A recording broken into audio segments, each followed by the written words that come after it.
Well, it's high school football playoff time, Jake, and as we are every year at this time, we're pretty excited. I'm pumped. You know, it's been a long season. Yeah? It's been a long season for me, but it has been a good season.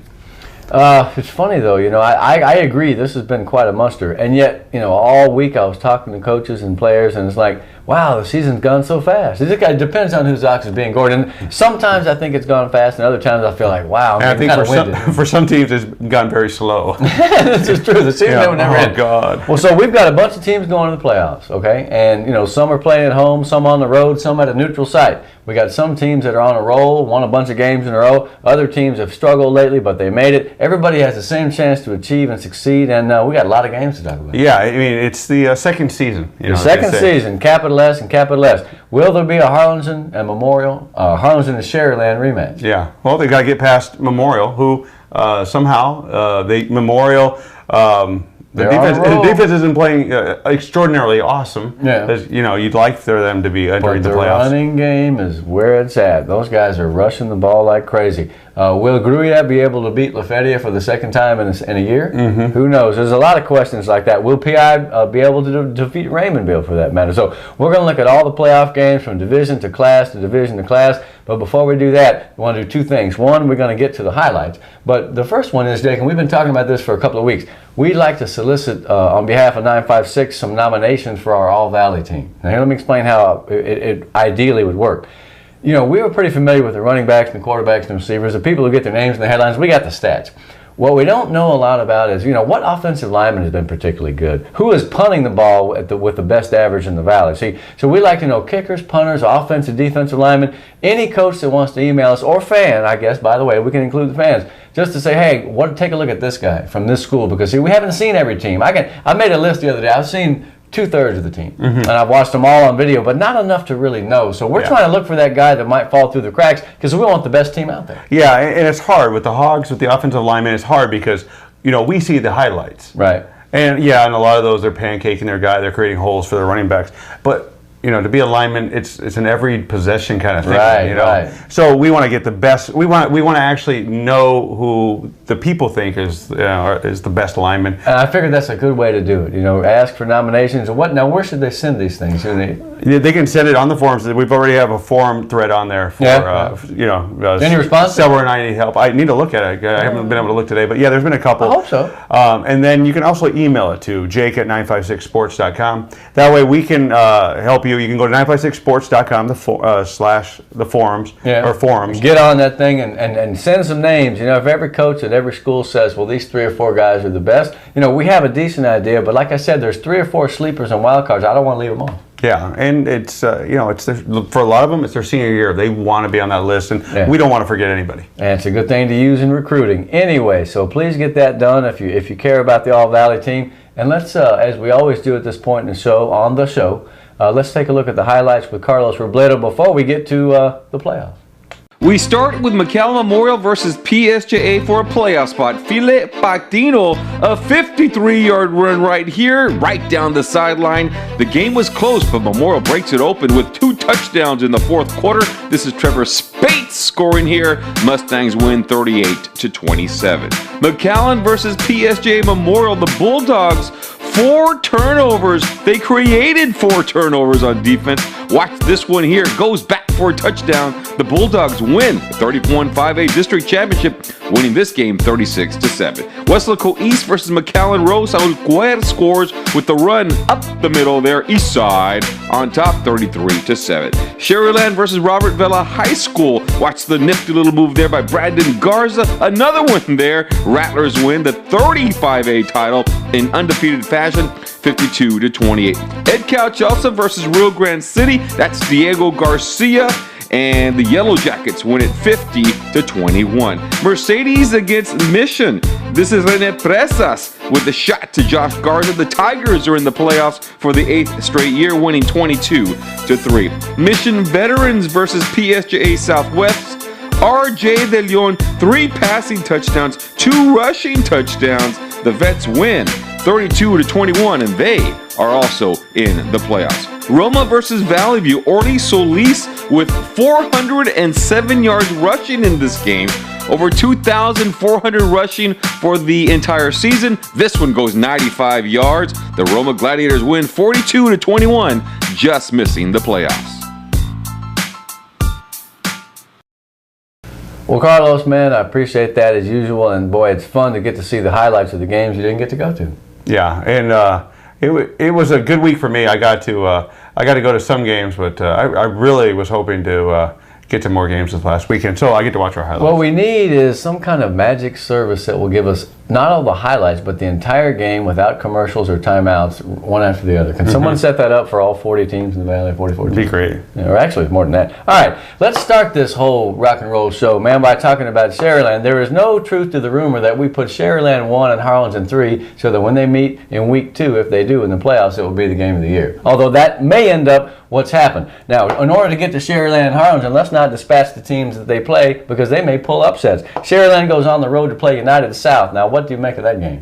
Well, United South played over in I don't want to say 29-5A is not as good as the districts over here. It may not be as good as it has been in the recent past. Yeah. Let's just put it that way. But, Alexander lost to United last week. 31-7, yeah. man. And United South, I think they played Mac High at the beginning of the year. They did. They lost 23-0. Then they turned around and beat Rio 41-14. Look, let me tell you a little bit about South. They're 7-3, or are they 6-4? 6-4. Decent defense. They're not going to score a ton of points. I think it's a pretty good matchup first round for Sharyland. They're playing on the road, which is a challenge. They're playing a team that has a decent little defense.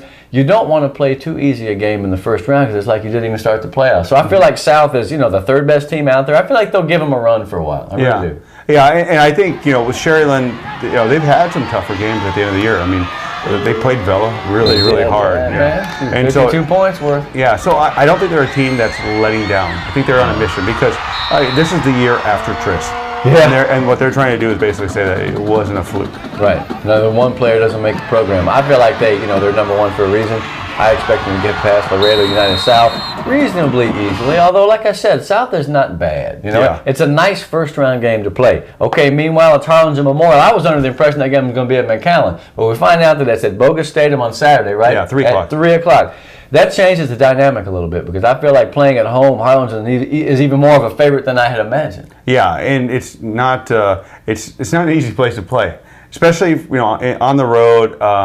Marriott's hurt for Memorial. You got a hamstring, and I hope he's able to play because he's really going to help that defense because he's a tall, fast kid who runs well. Yeah, and really, they're going to have to mix it up. They're going to have to get some kind of passing game to open it up for Spates. And a lot of people have been saying that it's Harlingen versus McSpates. Look, he's not the only one. Hey, Alonso. And then Aaron Villarreal, 28. I hadn't seen much of him this year, but I went to the second half of the PSGA game when they came back and won. That kid was running hard. 28, 23 is running hard. The quarterback will take the ball and go, and they come up from under center. So watch Sanchez on the quarterback sneak. Here's my point. Memorial's giving up 28 points a game this year. The defense has some talented kids, but they're going to have to really play a much better level of effort and achievement to hang with Harlingen, man, because they're averaging 44 points a game. Yeah, and they've got to be able to look at Brandon Garza is able to throw the ball all over the field.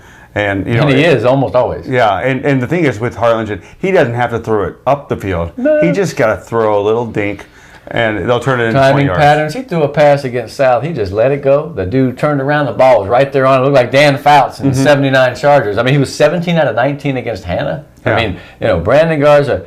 I'm having a hard time, I look at his name and I see all Valley quarterback, man. I mean, I don't know what won first, second, third, but I mean, he's had an incredible year. Yeah. Absolutely. And I think a lot of people put it on him that, he doesn't run like the other quarterbacks. He did against South. Yeah. He ran pretty good against South, 25 times. Yeah, and I think that, we kind of took last year as kind of a, we're gonna measure him on last year. But this year, he's come back. He's actually led that team. He doesn't throw picks. No, he doesn't. Look, Harlingen is better than they were last year, and I'm not sure Sharyland is or isn't. It remains to be seen. If they play in the second round, that's going to be a pretty monumental struggle. So that's Division I. Now, here's the interesting part of big schools in 5A in this region. There's not a superpower. All the greatest teams are in the small schools, okay? We'll tell you about them in a little while. Right now, you're looking at maybe Madison. Madison's only 7-3. Guess who beat Madison last week?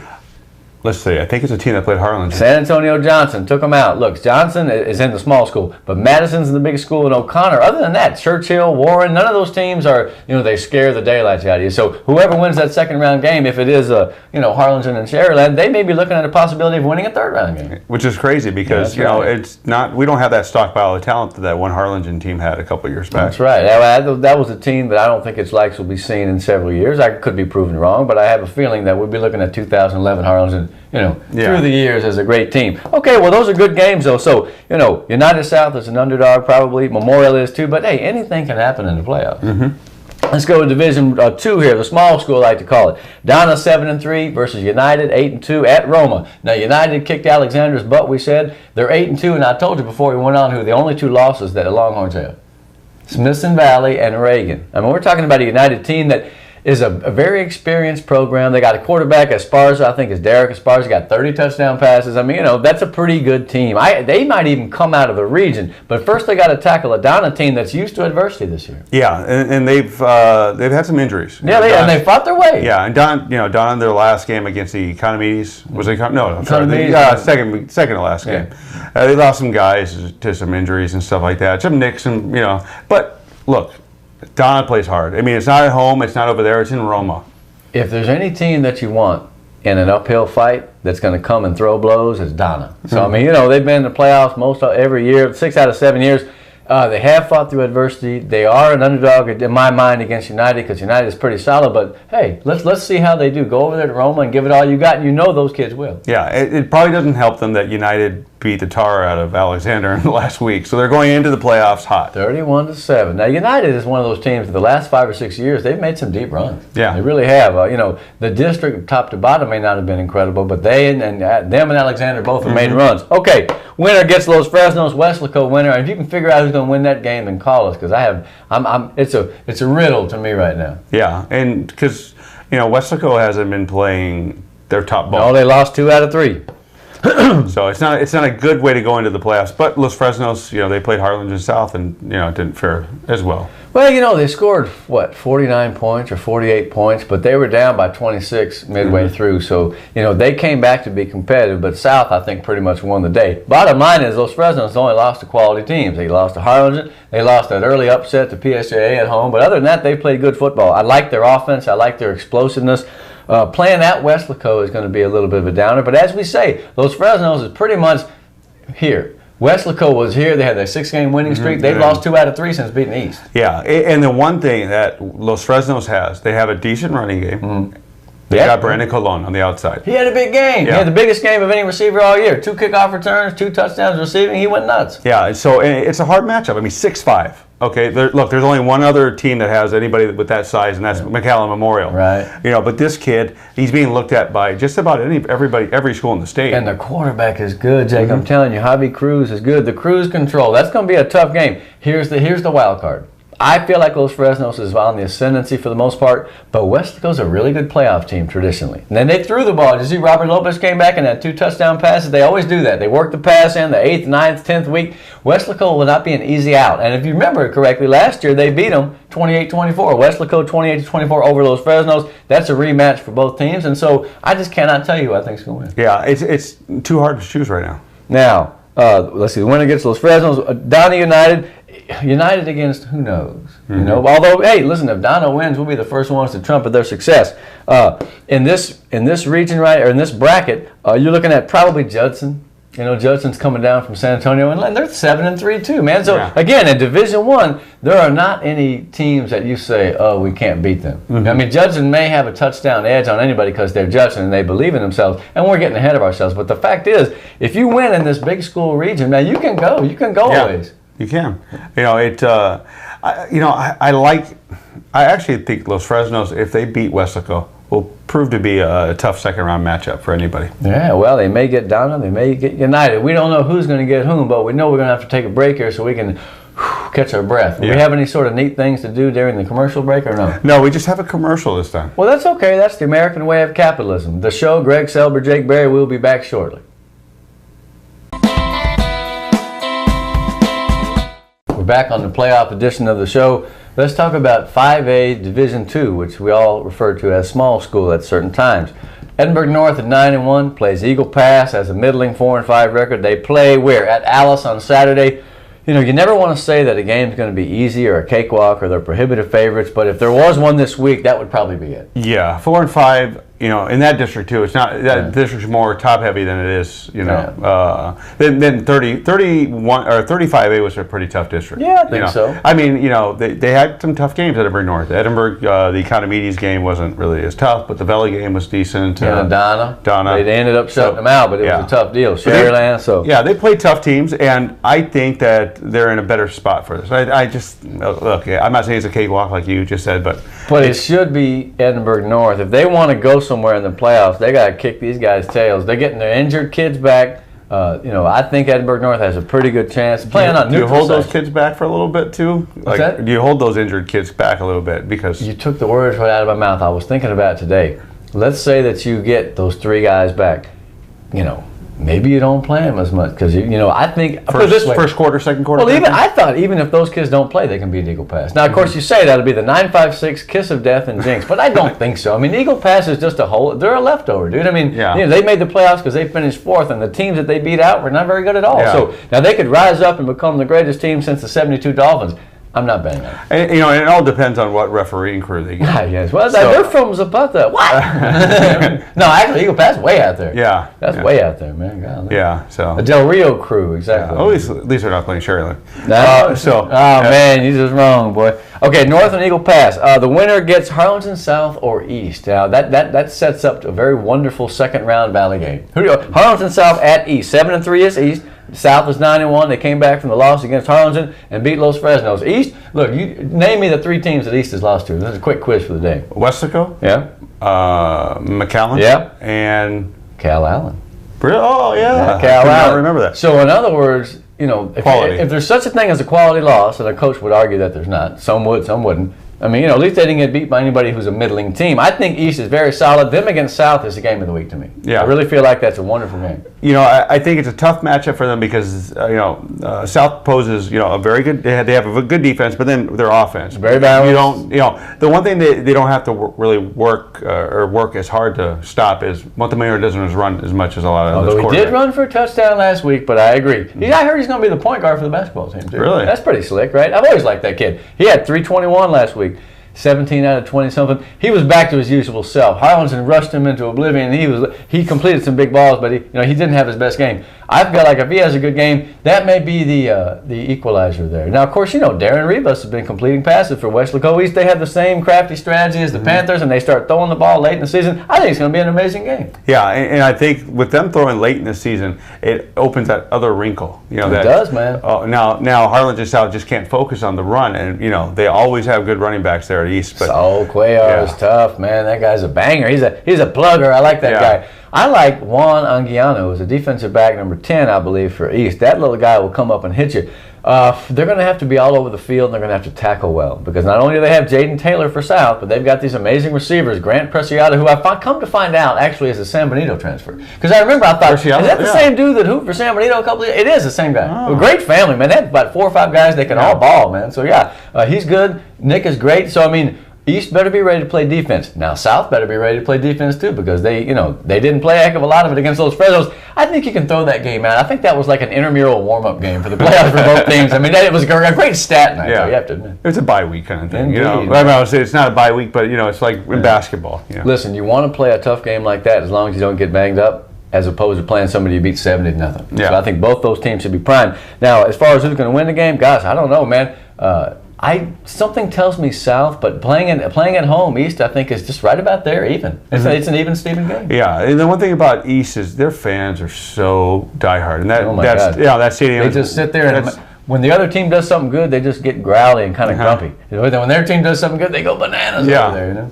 And it's the best stadium in the valley. Indeed, to watch a game. And named after one of the best players ever, Bobby Lackey. I'm going to tell you about him one of these days. Now, they can get the book. Indeed, and should. Remember, right. Reagan Steele winner is waiting for whoever wins that second round game. And let me tell you something. Well, I'm not sure we have a team down here this year that can handle either one of those teams. Reagan and Steele. Steele actually did lose early to Madison. but they've run the table since then, and we'll talk about all that stuff later. But just keep in mind that, so this is the Super Bowl right here for those teams, because it's going to get real tough after that. Yeah. All right, let's continue Division I, my friend.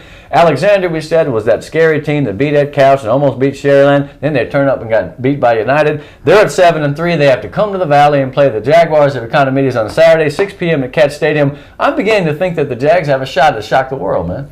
They do. However, who is this right. naysayer? What's up, man? Skaggs. Skaggs and Swain, and there the twain shall meet. That's a very good set of skill guys. Yeah, and it's hard. It's hard for for the Jags. I mean, the Jags are going to have to take a lot of ball control. They're going to have to control the clock, which they did against Palmview, and they've done it. They've beaten the teams they had to beat, and when they beat them, they controlled the clock up here. Turnovers are going to be the case, though. Ah. And I'm not talking about them getting turnovers. I'm saying that they can't have any turnovers. Yeah. They're going to have to. It's going to be a very clean game for them. And at times during the season, they've lost their cohesion a bit and played some sloppy football. I feel like right now, having won 4 out of 5, they're ready to put their best foot forward. Bottom line is, this is the second playoff trip in a year for Gabe Pena and the Jags. They're not ready to say, "Oh, great, we got there." Right? I really feel like they want to make a big effort. I mean, not that any team doesn't want to make a good effort, but I think when you're building a program, you make it for the second time, you're supposed to act like you've been there. And you're supposed to have a good effort. Not that they didn't last year. They could have won that playoff game. Del Rio, I think. Yeah. But the bottom line is, man, their defense is decent. I'll tell you what, man, the Wrecking Crew, we used to call them over there, the Orange Wrecking Crew, they've been playing better and better, and I feel like they're going to try to have to contain that Swain and Skaggs and those guys. It's a decent matchup for them. Yeah, and I have to say this real quick on Coach Pena and the Economedes. When he came in, that program was kind of you never knew what you were going to get. Yeah, and he has really turned it around over there. The kids know what they're going to run. Mm-hmm. It's not entirely what he did at Weslaco, but it's a lot of it. And I like what they've created over there. Hey, psychologically too, man, emotionally, they believe. You see a lot more fans at those games. There used to be, not a lot of support, but they're getting support from the administration, the fans, the city. So let's see how they do.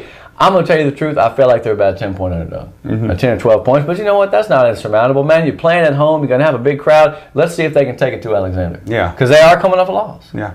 All right, now, so the winner gets McAllen or Rivera. Rivera, that surprise, mysterious team that emerged from the 4th rank there over in 32. They have a chance to play McAllen, and that's going to be pretty difficult, isn't it? Mm-hmm. It is. It's hard. You got Rodriguez, you got Hover, you've got Moya at receiver, you've got a great defense. You've got what's the receiver you like is the last name with the H for who? For McAllen. Hingle. No. What's that guy's name? I already forgot it.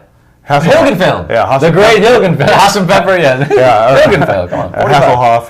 Hasselhoff, terrible. No. Bring back the 80s. But Mackay has a lot of weapons. Yeah, they got talent, man. All right, the one thing that Rivera has is they have Tom Chavez. Yep. The last time they went to the playoffs, it was with Chavez in 2002. Go ahead. And that was with Hannah. Mm-hmm. And brought that 2002. Right, sorry, yeah. I'm thinking when he was at Hannah. But they've got Jaquil Evans. They do. And look, he's killing it lately. He's killing it. If McAllen lets him, like they did again with Memorial, they let Spates run loose. Yeah. If you let Jaquil Evans run loose, you're going to have the same kind of problems. He had 262 last week against Lopez. That team scores. And they got some other weapons. Danny Elizondo's a pretty good quarterback. Chris Montes. I mean, they got some players. Their problem is going to come on defense, though, because they give up about 30 a game. They'll score a ton, they'll give up a ton. They're a very exciting team. They believe, though, after the second half of the season, when they won 3 or 4 games out of 5 or 6, I mean, hey, here they are, man. Sometimes you have to tell your kids, don't worry about the record. They won their district, but that don't count for nothing in this playoff game. So McAllen better not sleep on Rivera. No, and that's the thing. McAllen needs to take this game seriously. I'm not saying to look to the next game, but look, they should win this game. But if they take the game lightly, it could be a different story. Nobody is unbeatable. So what if they do happen to win, then they'll probably get Alexander unless the Jags have the upset special. That's a pretty good matchup right there. It probably stops after that with either Smithson Valley, Johnson, or Brandeis. Smithson Valley is the only team that I'm telling you, besides Steele and Reagan, that I don't know if we can beat. Mm-hmm. We can stay with Brandeis, or we can stay with Johnson, because Harlingen did for the most part. So, I mean, if something happens and Smithson Valley gets beat, then, hey, this road is open too. But the small schools, to repeat, the Division II, a little bit tougher of a draw than Division I's. That's the 5A picture, man. Yeah, and it's a good look. There are some really good games in there, and I mean, where are you going to go? You know what? I said this last week. I didn't go where I was supposed to go. I cheesed up. Man. Oh, last week, yeah. No, I'm probably gonna stay around here. Probably send everybody else. Send out. the underlings out. Your tyrants, your landlord. One game I do want to see is Manny Gomez and his team play this week. If you look at Manny Gomez's team, last year everybody was down on him. Oh, see what happens. See what happens. 8-4, blah blah blah. But this year he's doing a great job, and that's why this week he's our Coach of the Week. Scott. Who sponsors the Coach of the Week? that's our Payne Auto Group. Oh, how can I forget Payne Auto Group? Anyway, Coach of the Year, Coach of the Week, definitely Coach of the Week, Manny Gomez, Harlingen.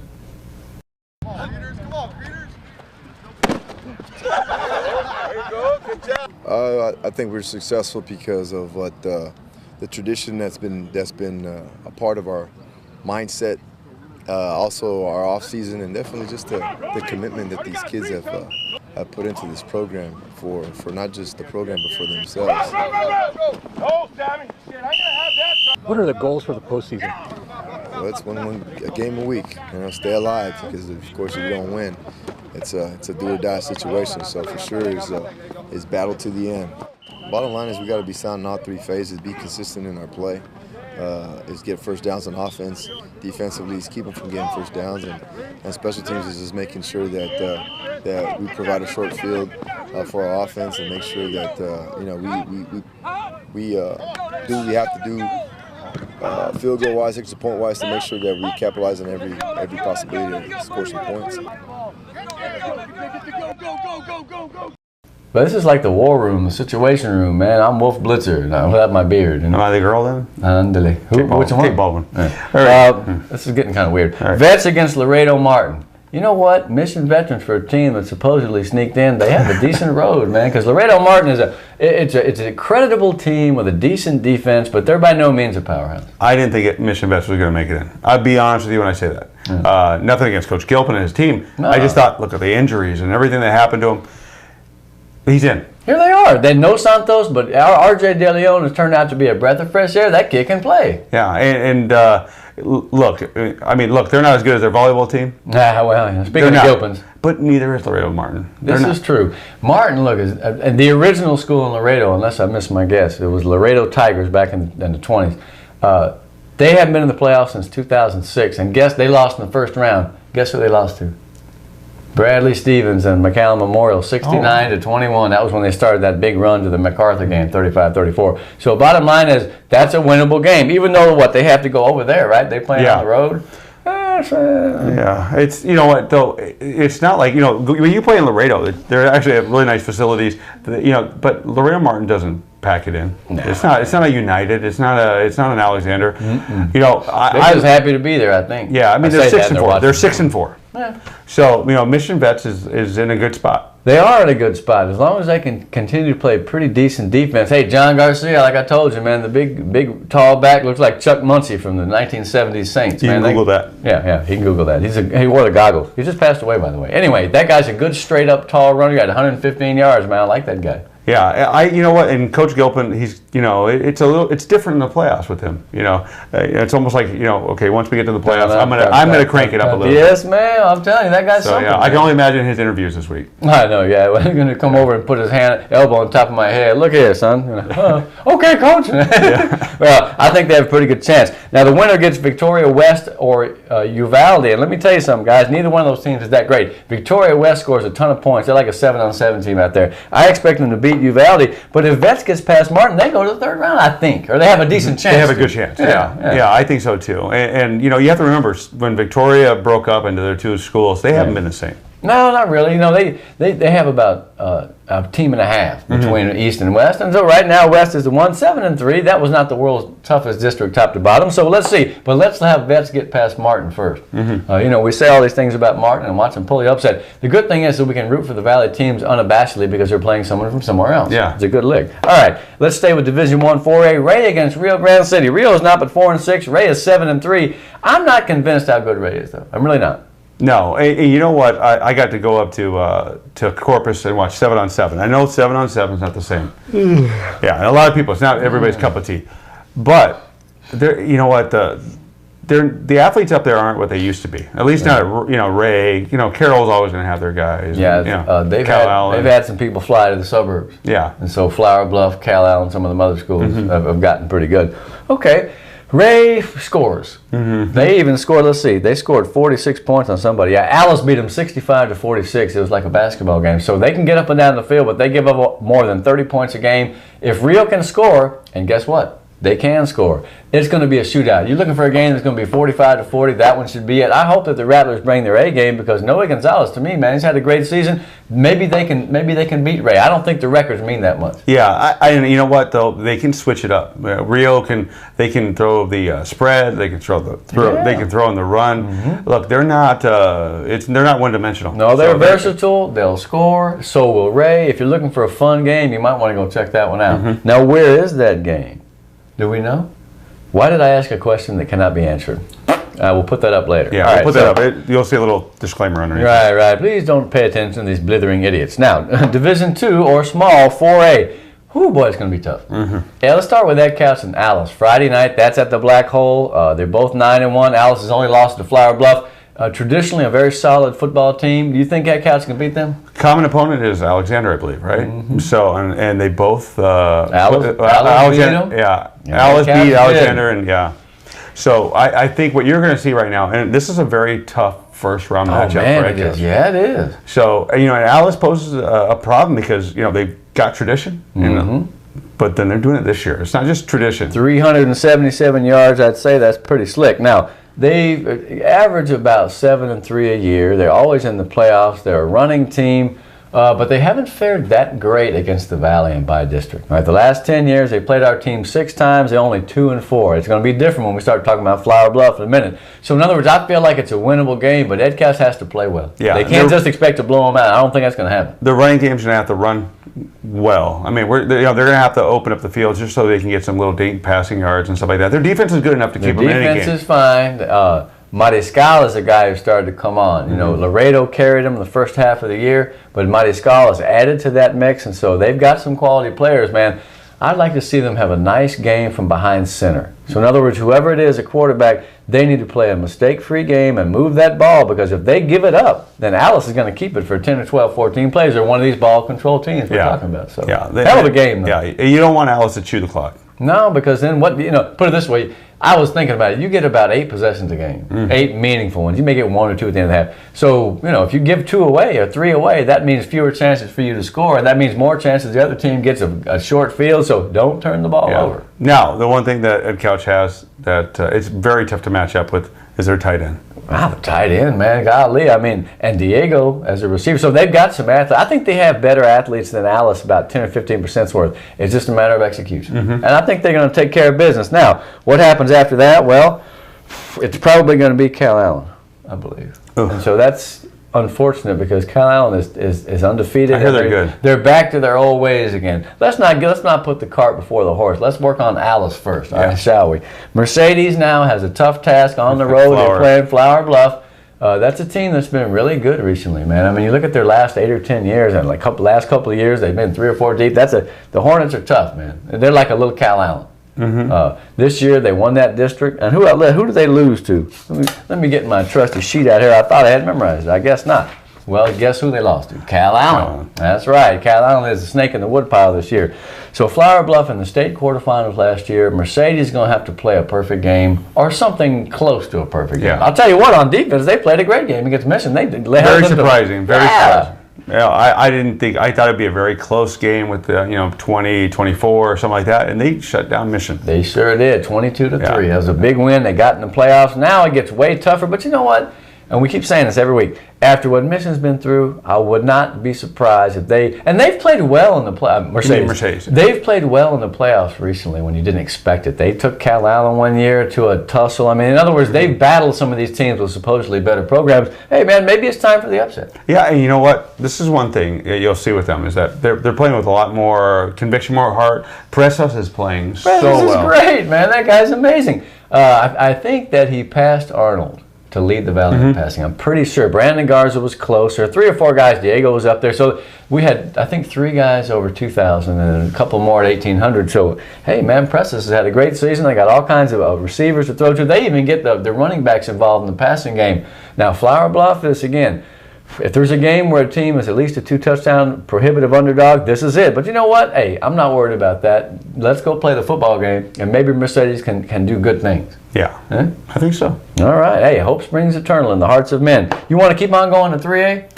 You know what? Let's break off real quick. We've got our student athlete of the week. Oh, good. We forgot all about our South Texas College student athlete. And, you know, there's a lot of good kickers, and we hope to hear about all the kickers, and especially punters from the coaches. Who is the best punter in the Valley? I can tell you that one of the strongest-legged kids is Jorge Cavazos from Mission Vets. He's going to be kicking in the playoffs. The dude has got a big leg, and apparently he's a good student, too. Let's see. Jorge Cavazos is ranked 17 out of 249 students at Mission Veterans. He is the kicker and punter on the team. He also plays sports year-round. When he's done with football, he will go to soccer.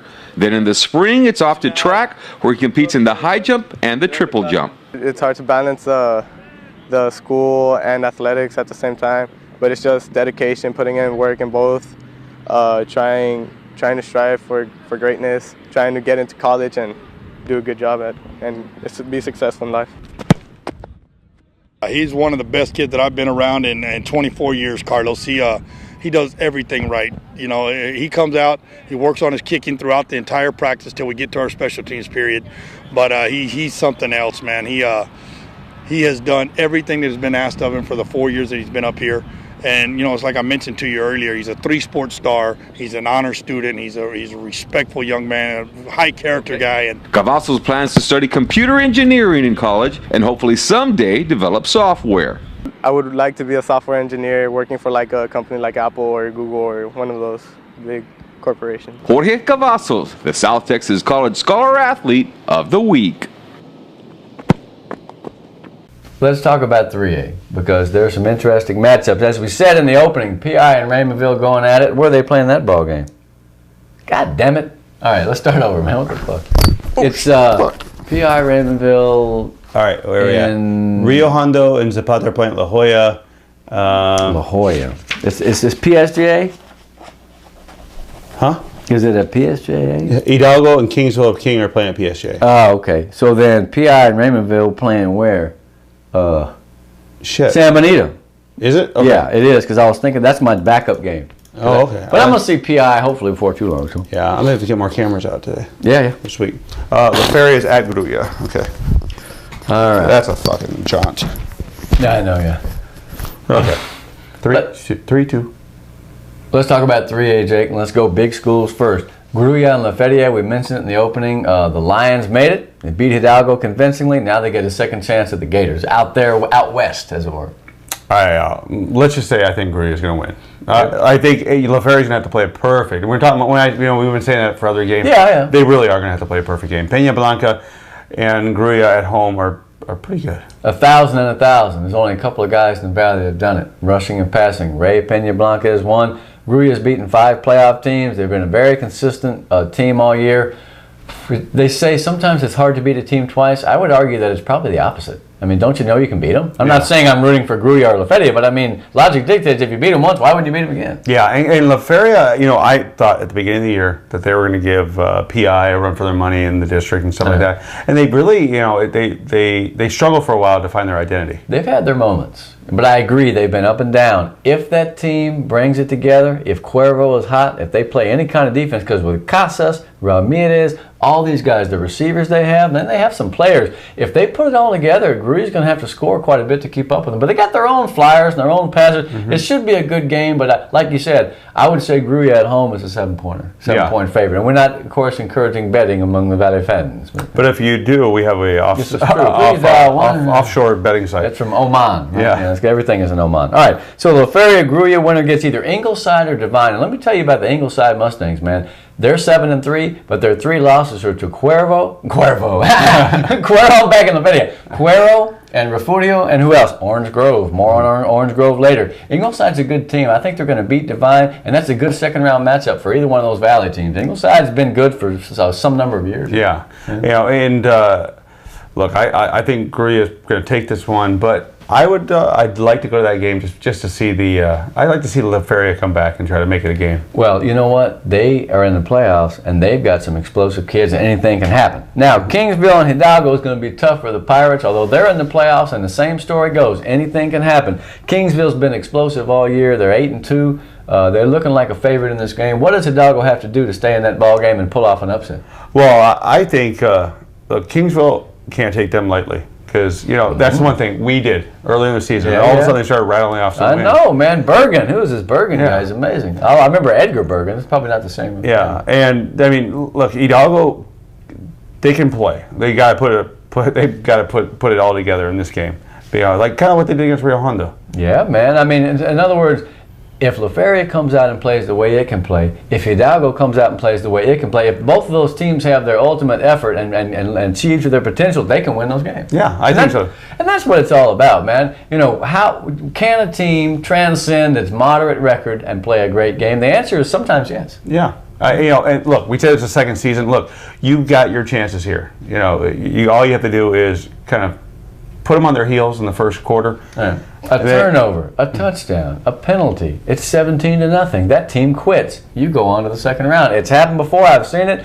And I hate to bring up Edinburgh North because they're going to get mad at me, but they went 10-0 and then lost to Westlaco in '92 in the by-district, and that was a shock to the system. And Sherryland's done it too. They lost to United that one year, 62-45. You remember that crazy game? Yeah. Another basketball game, right? Yeah. So, I mean, look, it can happen. Do I know if it will? But it will happen at least once on this docket of games. There'll be some surprise. So why can't it be Hidalgo? Why can't it be La Feria? Who knows? Why can't it be Memorial? The fact is, we won't know until it happens, and that's kind of why we do this stuff. Yeah. Anyway, let's go to small school 3A. PI in Raymondville, we talked about it. They're playing over in San Benito. They beat them earlier in the season in that rain-shortened game. I think we start over. Raymondville's not exactly on a roll, although they did manage to get in. Will Port Isabel be rusty? You know what? I don't think so. Not this team. Motivated team. Yeah, I think they took for a team that went 3 deep last year. Yeah, four. Yeah, they won 3 games. Yeah. I think they put a chip on their shoulder. Basically, people kind of doubting them, thinking that they wouldn't make it back, and they're using that as fuel week by week. Yeah. Well, and the thing is, once you have achieved that and you have relatively the same team returning, then there's not only pressure on you to do it again, but there's pride in knowing that you've done it. So it just depends on your group of kids. I feel like they're getting ready to make a run. Although I'll tell you what, let's just suppose that they beat Raymondville. Now, I'm counting the Bearcats out because Romeo Rosales is going crazy lately, along with Valladares and Akers. Orange Grove is a tough second-round game. Let me tell you something. Orange Grove lost only to Sinton, and they beat Ingleside, and they've beaten some of these good teams. That team's gotten better the last 3 or 4 years. That's a worrisome second-round game for PI or Raymondville. Yeah, yeah. And look, I think PI is going to go at least 3 rounds. Yeah, well, at least 3 rounds. I think so. But yeah, it's a tough matchup. There's some tough matchups coming up. It is. It's Orange Grove, and then if they win that, then probably Lavernia, who's 9-1, and then if they win that, they play Shirley. Get it, Lavernia, Shirley. You got to be about 40-something to get that one. Let's not count our chickens before they're hatched. I love those cliches. I've got a million of them too. I've got a list like Henry R. Block, H&R Block, excuse number 50. PI's got to take care of Raymondville first, and like we've been talking about, the mantra is anything can happen, so let's see if they come out and win that football game. Now, the other game, let me turn the magic paper on the clipboard here, Rio Hondo and Zapata. Now, if anybody exemplifies what we've just been talking about, it's Rio Hondo, because if they played their game, if they do as well as they can do, I think they're a pretty good effort. They're a pretty good, solid team. Yeah, and the one thing about this game is it's not in Zapata, it's not in Rio Hondo, it's in La Jolla. Don't get a speeding ticket. Yeah, you might. Yeah, but here's the thing: Zapata. It's a long. It doesn't matter if you're from the valley. You go to Zapata. It's the longest drive ever. It's incredible. It's like the road is getting shorter or longer, and you don't even know where you're at. It's like, whoa, you see a bunch of deer. But the drive for Rio Hondo, I'm not logistics. I'm just thinking logistics. Yeah. It's an easier thing for them. They're going to get there. It's the valley. Yeah, it's the valley. They have to come to the valley, and we don't have to leave. Yeah. So no matter how long it takes, but psychologically, we're here. Yeah, and the thing is, Rio Hondo, if you don't remember, Rio Hondo traveled last year they played Waters Lincoln. Those fans are good, man. Yeah. They travel. And they lost to Waters Lincoln there on that field, like on a last second play. Rocky James went for it. So they're familiar with that that place. They are, and let me tell you something else. They're hungry because that team has more pride than 4-6, man. They wanted to do better this year. They got a reprieve. They made the playoffs. I'm thinking that they put it all together. I think that they popped that. Now, the problem is now, that defense has some good players. Nice secondary for Rio Hondo. Carizales is a good linebacker. Adames. Will they be able to surrender less than or fewer than 29 points? Because they've been getting scored on a bit. And Zapata will run the ball all day. So I like the matchup. I feel like the pride of that program is going to come through. I think they get past it. I really do. I hope so. I think so, too. Now, if they win, they get either Sinton or Lytle. Lytle's not bad, but Sinton is better. Sinton probably should win. And, they played earlier in the season, and it was Sinton, the Pirates, by a touchdown. So there's a lot of possibilities. Some rematches in the first round. There's also some possibilities of rematch in the second round. It's exciting. It makes this stuff wonderful. It's already, November? What is today? 10th, because tomorrow's Veterans Day. By the time you watch this, it will have been Veterans Day with peace and love to everybody. I'm glad my dad was in the Air Force, my little brother's in the Air Force. I was a slacker who stayed home and became a noted buffoon. Yeah, I know, too bad. Oh, well. And real quick, before my father, 28-year Special Forces Colonel, got to say, thank you. No wonder he's so devious, man. Yeah. Clever fellow there. All right, well, that's the 3A picture. We got one more muster. We're going to talk about the 2As and the A's. Let's take a commercial break. Is there anything we're going to sell? We're going to sell a grand piano? No, we're just going to go straight to commercial. All right, let's use that fun commercial with all the football stuff. We don't have any Oneida this week? No. Boring. Yeah. Hey, we'll get her back next week. Let's take a break. Okay, now it's always fun to talk about these small schools because they may be small in enrollment or population, but they're not small in effort. No, not at all. Santa Rosa, man, one of the teams of the year, 8-2. They were winless in district last year. They've turned around and gone 8-2, won that district with a 6-0 record. Now they're taking on the Goliad Tigers. Anybody you remember Colonel Fannin at Goliad, the massacre in 1836? No. While they were waiting for help at the Alamo, Fannin was being massacred at Goliad. Anyway, hopefully that's not a bad omen. Bottom line is they finished 4th in a tough district.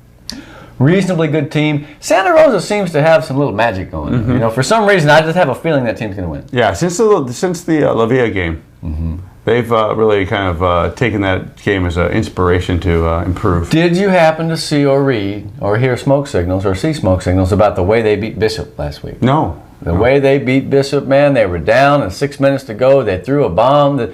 Marky Mendoza, who, by the way, I hear is a pretty good point guard, caught the pass, and at the 5, he lateraled to Arnold Galvan, and he scored from the 5, and that's how they won. 21-20. I'm telling you, it's Mexico. Santa Rosa, their coaches need to get a big pat on the back because they resurrected that program. They're back in the playoffs. Let's see how they do against Goliad.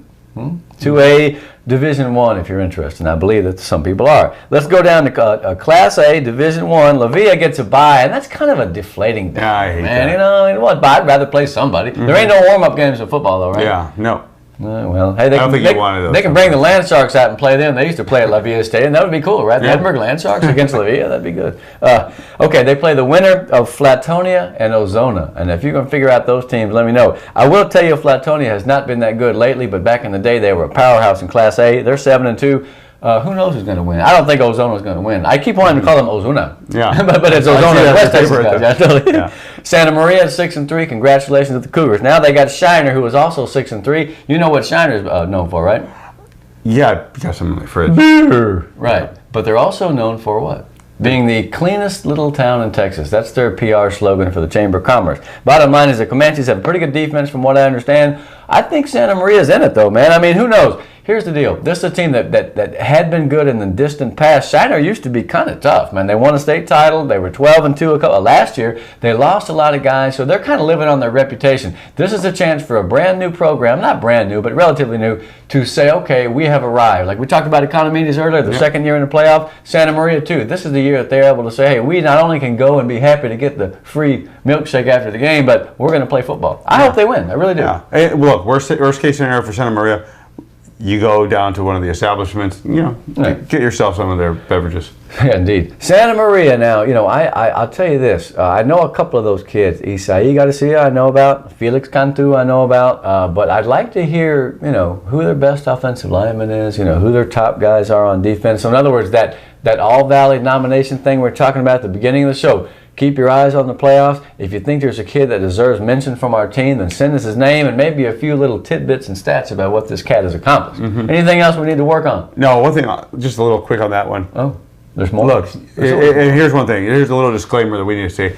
Look, we understand that your kid's really good. In your eyes, okay? In your eyes. Yeah.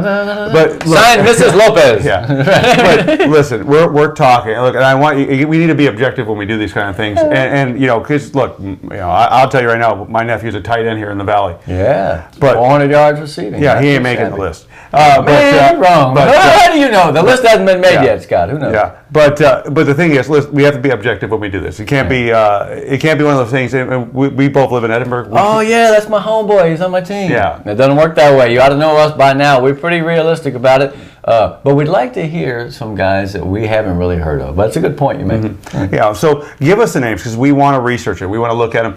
But look, just because you send the names in doesn't mean that they're getting a classic. Joe Gomez for all state. Signed, Mrs. Gomez. Yeah. I blew the joke the first time. That's all right. And it's not even that funny the second time, but that's okay. This is the show. I'm Selber. That's Barry. We're loving this stuff. We're in the playoffs. It don't get any better than this. Next week when we come back, we're going to be talking about the second round matchups, and they are always, always juicy. You want to hit our sponsor, man? Yes, I'd like to thank the Payne Auto Group, McDonald's, and South Texas College for making this happen. Thank you. McRib is back. So is the playoffs. Later.